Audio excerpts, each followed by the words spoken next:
கணேச சதுர்த்தி. இப்போ செய்து காட்டப்படுறது விநாயகர் சதுர்த்திக்கு கொழுக்கட்டைங்க. எப்படி செய்யுதுன்னு சொல்லிட்டு செஞ்சு காட்டுறேன் நான். இப்போ கொழுக்கட்டை மாவுக்கு பச்சரிசி மாவு போடுறேங்க. பச்சரிசி மாவு நான் வீட்டிலே செஞ்சு வச்சுருக்கேன். அன்றைக்கி சீப்பு சீடைக்கு செஞ்சது இருக்குது. அதுக்கு முன்னாடி நாங்கள் 6 மாதத்துக்கு ஒரு முறை செஞ்சு வச்சுக்கோம். 2 கப்பு போடுறேன். அதுக்கு தேவையான உப்பு போடுறேங்க. நான் தேவையான உப்பு மாவுலேயே போட்டுறேங்க. நான் தண்ணியில் போடல. தண்ணி எந்த அளவுக்கு இழுக்குதுன்னு தெரியாது நமக்கு. 1 ஸ்பூன் நெய் அல்லது நல்லெண்ணெய் ஊற்றிக்கலாங்க. ஊற்றிட்டு கொதிக்கிற தண்ணி இதில் ஊற்றலாங்க. இப்போ தண்ணி கொதிக்குதுங்க பாருங்க, கொதிச்சுட்டு இருக்கு. இப்போ எடுத்து கரண்டிலே குச்சிலே எல்லாம் ஒன்று கலரி விட்டுடுங்க.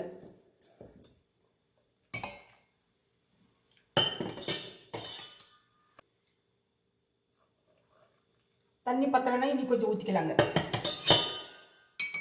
கொஞ்சம் கொஞ்சமாக தான் ஊற்றி கலக்கி விடுங்க முடியுங்க. இது ஒட்டுக்க தண்ணி ஊற்ற முடியாது. இப்போ இந்த மாவு பூரா கையில் தொட முடியாதுங்க, சூடாக இருக்கும். அதனால் இதை மூடி வச்சிடலாம். அது பூர்ணம் பண்ணலாங்க.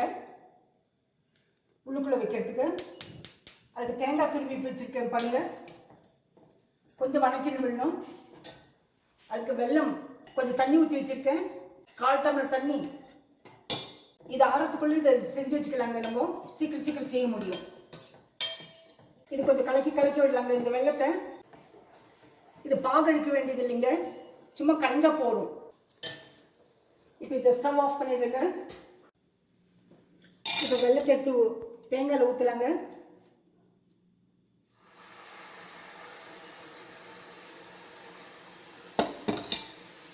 கலர் வந்ததுன்னா போடுங்க. ஃபில்டர் பண்ணி ஊற்றிட்டேன். கொஞ்சம் கெட்டி பதமாக வரணும்.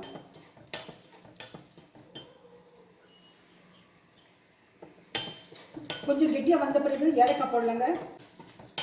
பார்த்தீங்களா, இந்த மாதிரி கலக்கிட்டு கொஞ்சம் கெட்டியானதும் ஏலக்காய் போட்டுடலாங்க. 1/4 ஸ்பூனு. அது ஆறத்துக்குள்ளே இந்த பூர்ணமெல்லாம் ரெடி பண்ணி வச்சுக்கணுங்க. போடுங்க. இப்போ ஸ்டவ் ஆஃப் பண்ணிடலாம். ஆஃப் பண்ணிட்டு இது ஆறணுங்க. எள்ளு உருண்டை பண்ணி வச்சுருக்கேன். பிளாக் டீ லட்டுன்னு போட்டிருக்கேன் நான் முந்தி இதில் வந்து வீடியோவில். அதையே இது பண்ணால் போதும். எள்ளு வந்து நல்லா கல் இல்லாமல் கழிஞ்சு ஒரு முறை கழுவிட்டு அப்புறம் டவல்லே ஆற போட்டு வச்சுருக்குங்க நிழலில். அது ஆறின பிறகு எடுத்து வறுத்து அப்புறமா மிக்சியில் போட்டு உருண்டை வெல்லம் போட்டு அப்புறமா உருண்டை பிடிச்சிருக்கேன் நான். இது உருண்டை பிடிச்சி வச்சுதுங்க. அப்போ தான் கொஞ்சம் ஈஸியாக இருக்கும். இது ஓப்பன் பண்ணி பார்க்கலாங்க. இப்போ மாவு ஒரு உருண்டை எடுத்துக்கிட்டுங்க. பாருங்கள், இந்த அளவுக்கு உருண்டை, சின்ன உருண்டையாக போடும். இது ஆறி இருக்கு இல்லைங்களா, முதல்ல எள்ளை பிடிச்சிடலாம் நம்ம. பாருங்கள், இந்த மாதிரி ஒரு சின்ன கிண்ண மாதிரி செஞ்சுக்கணும். லேசாக ஒரு எள்ளு உருண்டை வச்சிடலாம். எள்ளு உருண்டை வச்சுட்டு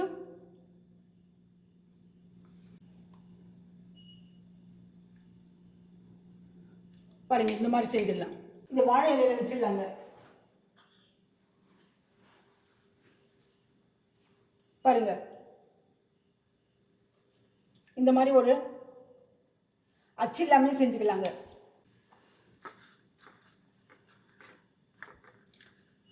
இந்த வாழை இலையில வச்சிடலாங்க. எல்லாம் திரும்பி ஒரு சின்ன உருண்டை எடுத்துட்டு இந்த மாதிரி செஞ்சுட்டு ஒரு எள்ளு உருண்டை வச்சிடலாங்க. அதனால தான் உருண்டை பண்ணி வச்சிருக்கேன். இப்போ இந்த கத்தி திருப்பிட்டு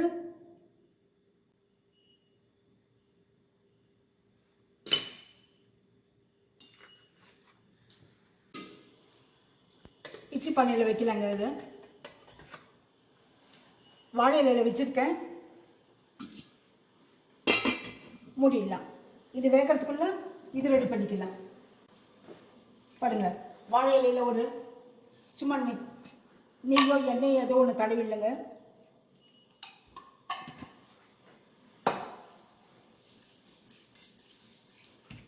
சின்ன உருண்டை எடுத்துக்கலாங்க.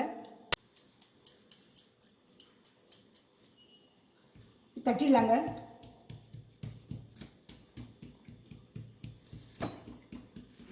சன்னமாக தட்டிடலாங்க.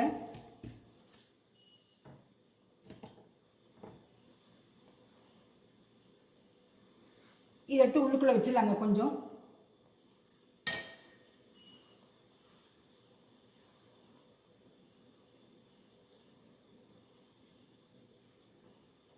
இதை ப்ரெஸ் பண்ணிடலாங்க.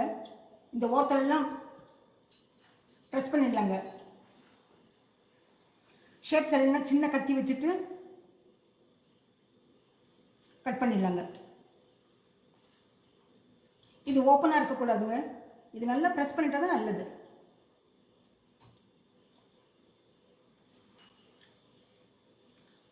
இதை வந்து இப்படியே வச்சிடலாங்க.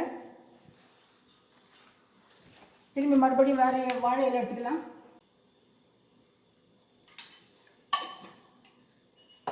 வாழை இலை எடுத்துக்க அதே மாதிரி தட்டிடலாம். ஒரு உருண்டை எடுத்துக்கிறேங்க. நான்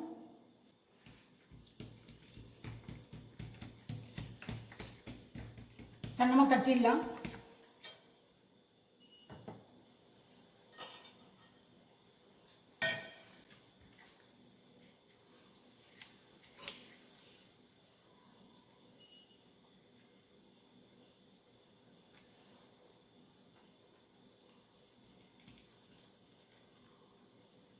இந்த மாதிரி ப்ரெஸ் பண்ணிடலாம். ஷேப் சரியில்லைனா கொஞ்சம் கத்தியில் இது பண்ணிடலாம்.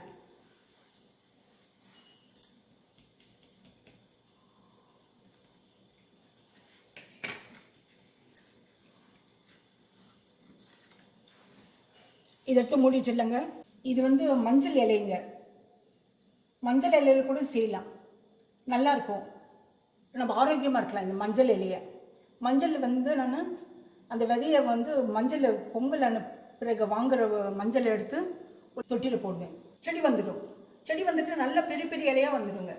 அடுத்த பொங்கலுக்கு இது அப்புறம் அந்த இலையை எடுத்து ஏதாவது யூஸ் பண்ணிக்குவோங்க. மஞ்சள் எடுத்து பொடி பண்ணி வீட்டுக்கு வச்சுக்குவோம். இந்த மஞ்சள் இலை தானுங்க இது. மஞ்சள் இலை ரொம்ப உடம்புக்கு ஆரோக்கியங்க.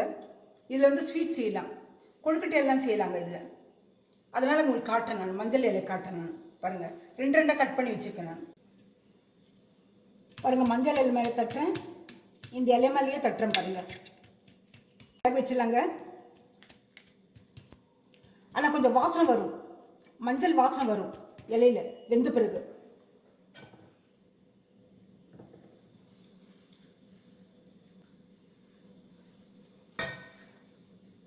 இங்கே நிறைய பேர் செய்வாங்க.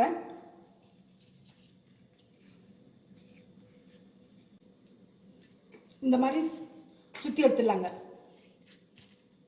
எக்ஸ்ட்ரா இருக்கிறத எடுத்து கட் பண்ணிவிடுங்க.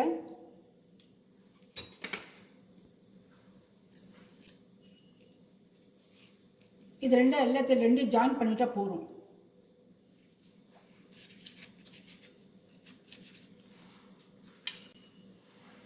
இது நம்ம பாரம்பரிய இதுங்க. சும்மா எண்ணெய் தடவிட்டு தட்டிடலாங்க. கையிலே தட்டலாம்.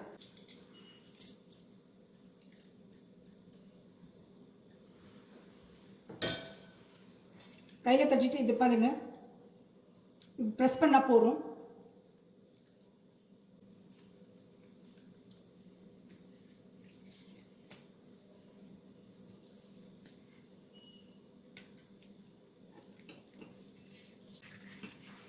இப்படியே வேக வைக்கலாங்க. உடம்புக்கு ரொம்ப ஆரோக்கியங்க இது. பாட்டிமாரெல்லாம் செய்வாங்க.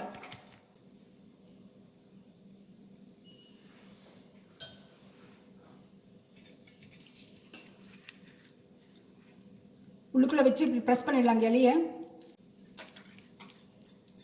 இது எள்ளு உருண்டை கொழுக்கட்டைங்க.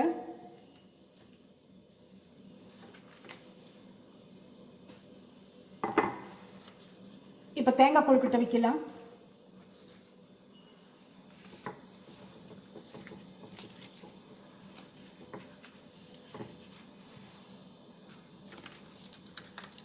அப்படியே மூடி மூடி வைக்கலாங்க இலையில.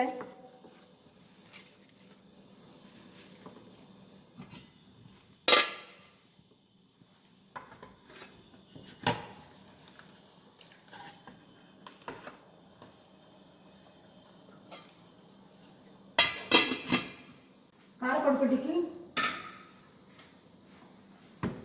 மிக்ஸி எடுத்துக்கலாங்க. ரெண்டு ரெண்டு வரமிளகா, சின்ன பச்சை மிளகா ரெண்டு கருவேப்பிலை,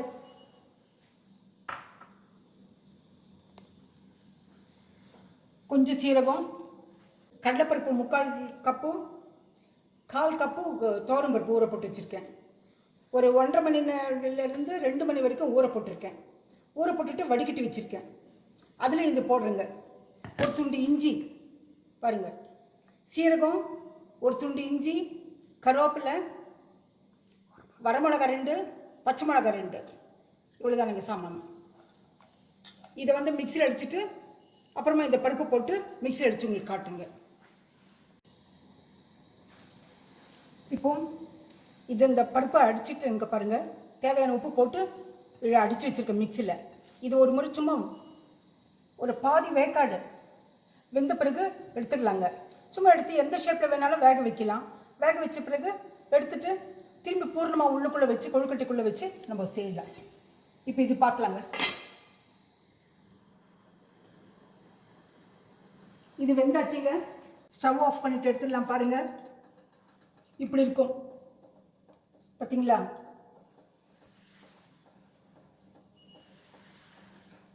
பாருங்கள், இதெல்லாம் மஞ்சள் இலை.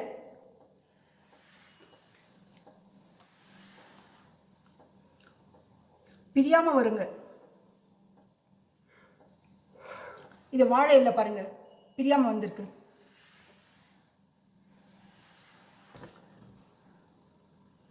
இதுவும் மஞ்சள் இலைங்க பாருங்கள். இட்லி தட்டு எடுத்திருக்கேன், எண்ணெயை தடவிருக்கேன்.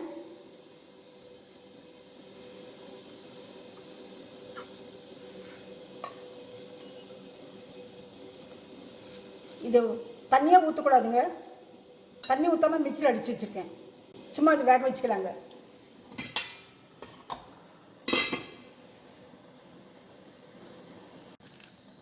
இது வெந்திருக்குங்க.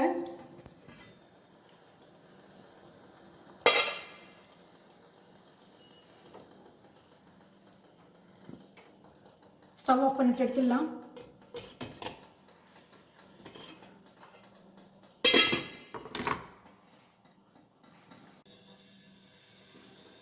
இப்போ பாருங்கள், இந்த பருப்பு கொழுக்கட்டை, கார கொழுக்கட்டை நான் செஞ்சு காட்டுறேன்.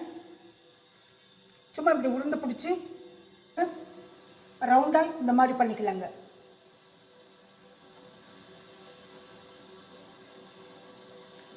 இப்போ பாருங்கள், எதுவும் ஓப்பன் கிடையாது, எல்லாமே க்ளோஸ் ஆகிருக்கு.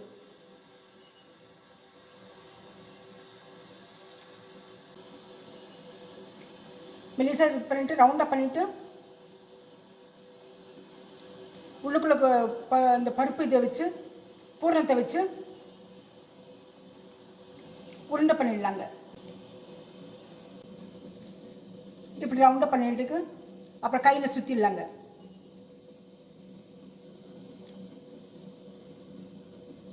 நமக்கு தெரியுங்க, இது வந்து பருப்பு கொழுக்கட்டை, கார கொழுக்கட்டை. அதெல்லாம் ஸ்வீட்டு. எள்ளு தெரியும், தேங்காய் தெரியும்.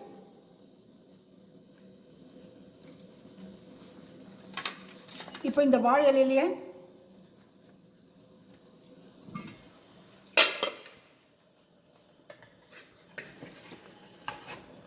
உள்ளுக்குள்ளே வச்சிடலாங்க.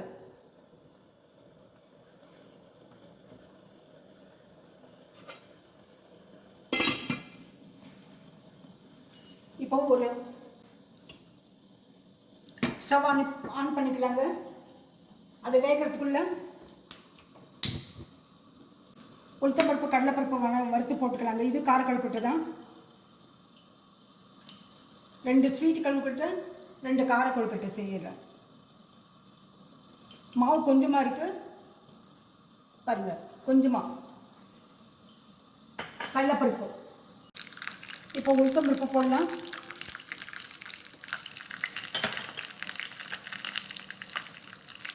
இதில் ஒரே ஒரு பச்சை மிளகா கட் பண்ணி வச்சுருக்கு, கருவேப்பிலை கட் பண்ணி வச்சுருக்கு, அதை போடலாம். இது வறுத்துட்டு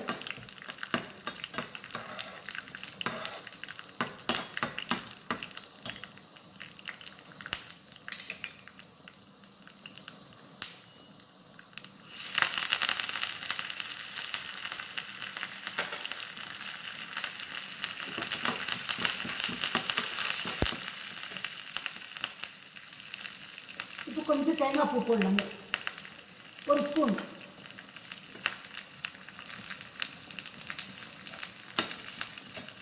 ஆஃப் பண்ணிடலாம் ஸ்டவ். இந்த மாவில் கொட்டிடலாம், மிச்சிருக்க மாவில் நல்லா போட்டு பிசைஞ்சிடலாங்க. உப்பு காரம் விநாயகருக்கு இது ஒரு விதம் கொழுக்கட்டுங்க. எல்லாமே 1 மணி நேரத்தில் முடிஞ்சிடுங்க, எல்லாம் ரெடியாக வச்சேன். இப்போ இது ஒரு உருண்டை எடுத்துக்கலாங்க. உருண்டை எடுத்துகிட்டு இந்த மாதிரி வைக்கலாங்க வரிசையாக.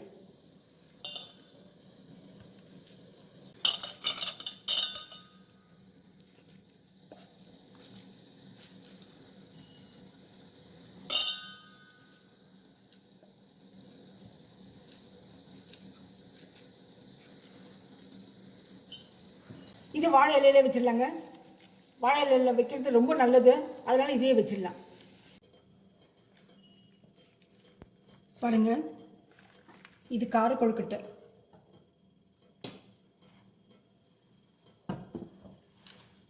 இது வந்து ஸ்வீட் கொழுக்கட்டை.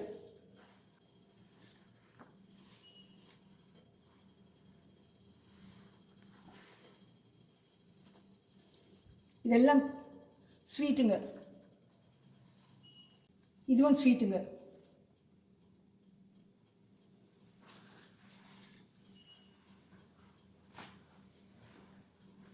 இது ஸ்வீட்டுங்க.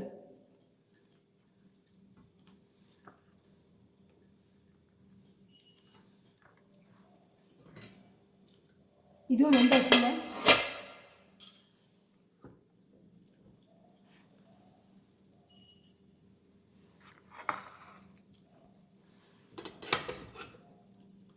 இது நம்ம தாளித்து அதே மாவை தாளித்து கொழுக்கட்டை பிடிச்சிருக்கோம்.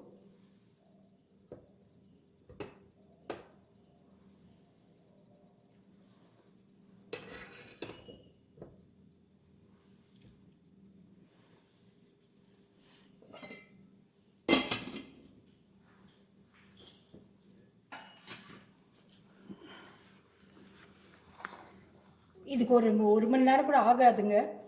எல்லாமே ரெடி பண்ணி வச்சாக்கோ ஒரு அரை மணி நேரத்தில் ஆகிடுங்க. இது வெந்திருக்க மாவு சுடு தண்ணி ஊற்றுறதுனால இந்த மாவு கொழுக்கட்டை மாவு சீக்கிரம் வெந்துடும். உள்ளுக்குள்ள இருக்கிற பூர்ணமும் ஏற்கனவே நம்ம எல்லாம் வெந்துடுது. தேங்காவும் அவ்வளோதான் வெந்திருக்கிறது. அப்புறமா எள்ளு நம்ம வறுத்துருக்கோம். இந்த இது ரவுண்டாக இருக்கிறது இந்த கார கொழுக்கட்டை. இருங்க, கட் பண்ணி காட்டுறேன் உங்களுக்கு.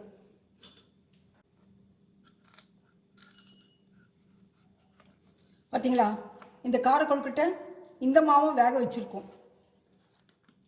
இது தேங்காய், இதுவும் வேக வச்சுருக்கோம். எள்ளு இதுவும் வறுத்துருக்கோம். இது எல்லாமே இதுக்கு கட் பண்ண வேண்டியது இல்லைங்க. இந்த மாவை வறுத்துருக்கோம். இந்த வறுத்த மாவு, அதனால் இதில் எல்லாம் தாளித்து கொட்டியிருக்கோம். இதெல்லாம் செய்கிறதுக்கு 1 மணி நேரம் கூட ஆகாதுங்க, அவ்வளோ சீக்கிரம் முடிஞ்சிடும். ரொம்ப சாஃப்டாக இருக்குங்க. 10 மணி நேரம் ஒரு நாள் இருந்தாலும் சாஃப்டாகவே இருக்கும். இது மேலே இருக்கிறது கொழுக்கட்டை மாவு. எனக்கு இது வந்து வறுத்த மாவு, வீட்டில் செஞ்சது. நம்ம கொழுக்கட்டை மாவு வேணும்னாக்கா நீங்கள் வாங்கிங்க, கடையில் வாங்கி அந்த கொழுக்கட்டை மாவில் அதே மாதிரி செய்யலாம். இதே சுடு தண்ணி ஊற்றி கொஞ்சம் உப்பு போட்டு நல்லெண்ணெய் இல்லைனாக்கா நெய் ஊற்றி பிசைஞ்சு செய்யலாம். மாவு வந்து பிசைறது வந்து அளவாக தண்ணி ஊற்றிக்குங்க, கொஞ்சம் கொஞ்சமாக தண்ணி ஊற்றிக்குங்க, அப்போ கரெக்டாக இருக்கும். பிசையும் போது பிசைறது கரெக்டாக உருண்டை வச்சு நல்லா அது நல்லா சுற்றி இந்த வட்டமாக சுற்றி அப்புறமா இது ஒரு மாதிரி, இது ஒரு ஷேப்பில், இது ஒரு ஷேப்பில் உங்களுக்கு தெரியறதுக்காக எல்லா ஷேப்லையும் செஞ்சுடுங்க.